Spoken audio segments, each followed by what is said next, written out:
Hi everyone! I got this new coaster set from Temu and I wanted to try it out. And I think I want to go Dragon Scaly Crackle effect. I poured 8 ounces of resin. I'm going to do something fairly simple. I'm not sure how the molds will change the effect. And I had to do math. So I was trying to figure out how much transparent color and how much mica.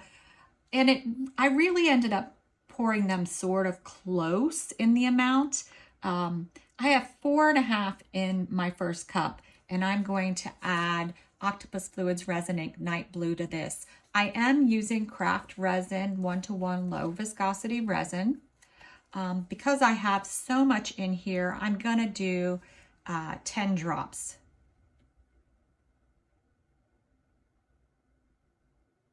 Actually, let's go 12. The last two came out really fast. I want to make sure it's colored, and we may need to add some more color. We'll see how it looks.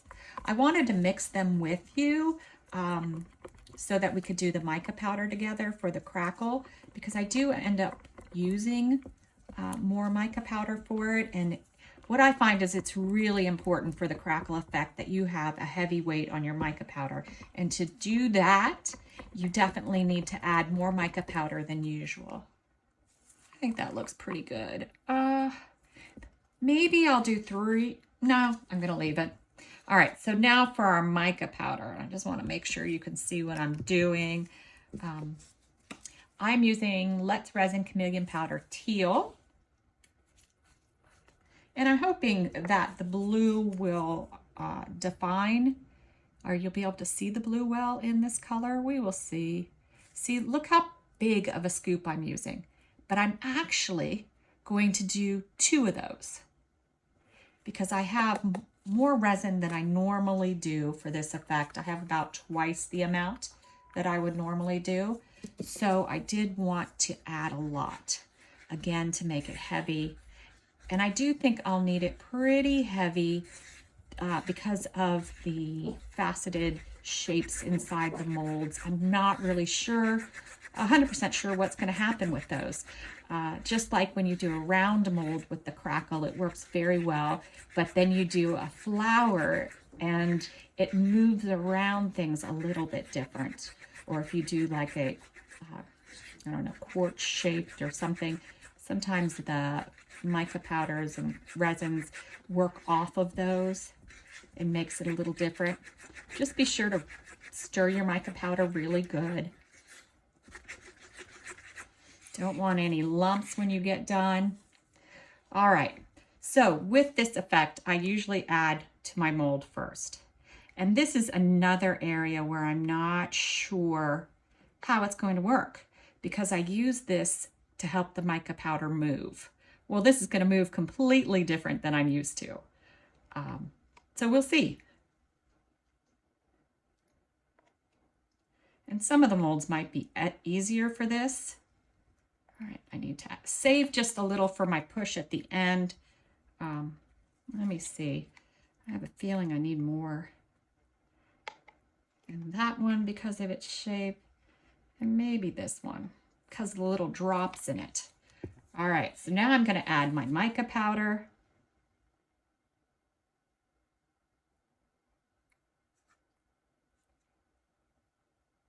And we'll sort of be able to see what's going to happen because you see the shape of the mica powder is changing there.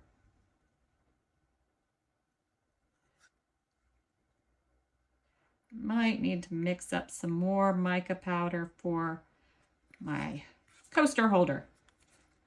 This one again, I feel like I need more.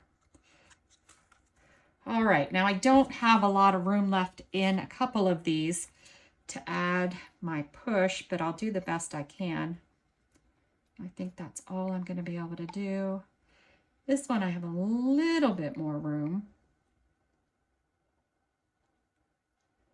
And then this one, it looks like I need still a pretty good bit for it to push. Same with this one. Let's let it move for a second and see if it fills the molds. It looks like this one I might need a little bit more in, right? just to push it out some more. It's slowly getting there, but you see the mica powder is at the edge because the way it moved. If it was a round mold, it would have just gone round. Because it was doing extra stuff in there, it formed a different shape. That's okay. We'll see how it comes out. This is all for fun. Next, I did the extra mica powder for this. I'm just going to pour it in there, but I might need to mix some extra up.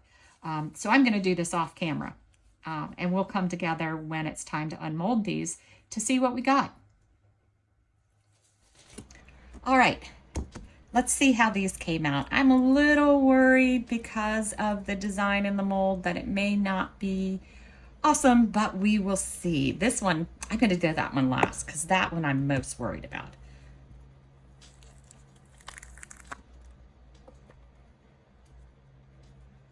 Oh, wow. You know, it really, you can see the crackle, but because the colors are so close, you can't see a lot of it. It looks, I don't know if the camera is picking it up or not. It actually looks really cool because you can see the dark lines.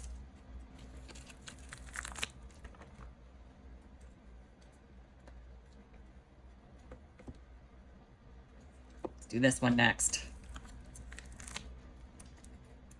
It's probably going to be better in pictures because you'll be able to see the crackle a little better. But you can tell with this one on the edges a little more.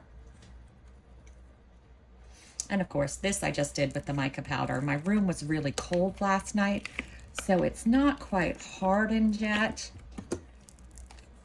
Our temperatures went down again last night. That time of the year.